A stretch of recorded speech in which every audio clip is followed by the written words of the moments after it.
Hello, I'm very pleased to join the conference in Pakistan on the leadership crisis following the pandemic. This is a topic everywhere, of course, but it's also a topic where people like yourselves are reaching out and getting answers or working on answers. There must be at least 12 countries recently in the last month that have contacted us to hear this kind of presentation about the work that we and others have been doing in partnerships with other systems.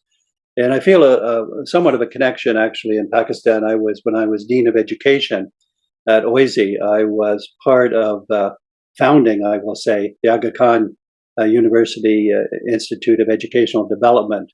This was when it was first founded, before it was even a university status. And so a lot of the agenda, I don't know what's going on now, but I assume it's the same development. A lot of the agenda of the Educational Institute of Development, master's and doctoral programs, are very much the content of what I'm going to talk about.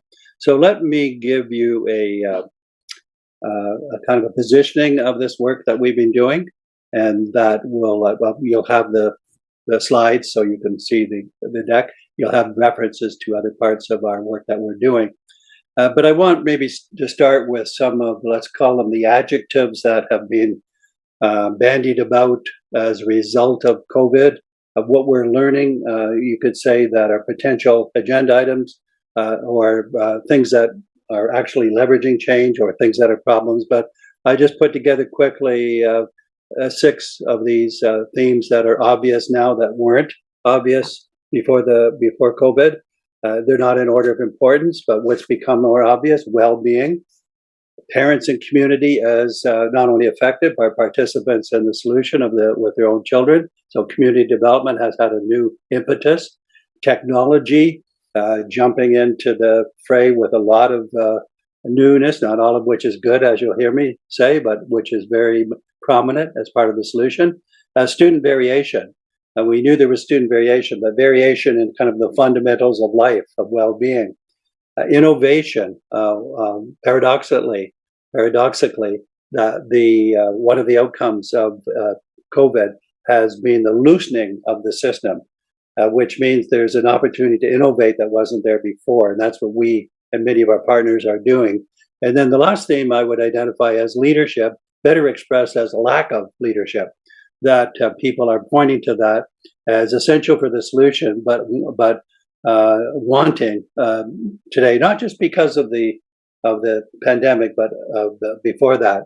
And I think that in our work we have said that the system was in trouble in December 2019, to take a month that was prior to COVID. So it already wasn't working. I'll say something about that.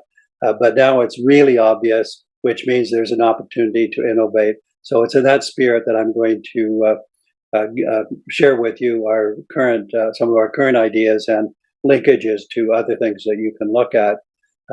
Just one more general cut across reminder: we have said and see and experience that many of our best ideas, 80% of them, I'm going to say, are coming from leading practitioners that we are working with in partnership, whether they're students or parents or the school, or sometimes school level, beyond the level. So this is good news that the practical issues have to be part of the solution, otherwise they're not going to be helpful. And I'm going to give you a framework of where we are on that. So have a great conference, and I will then tell you what I know in a 30-minute span and give you access to this other information that I'm talking about.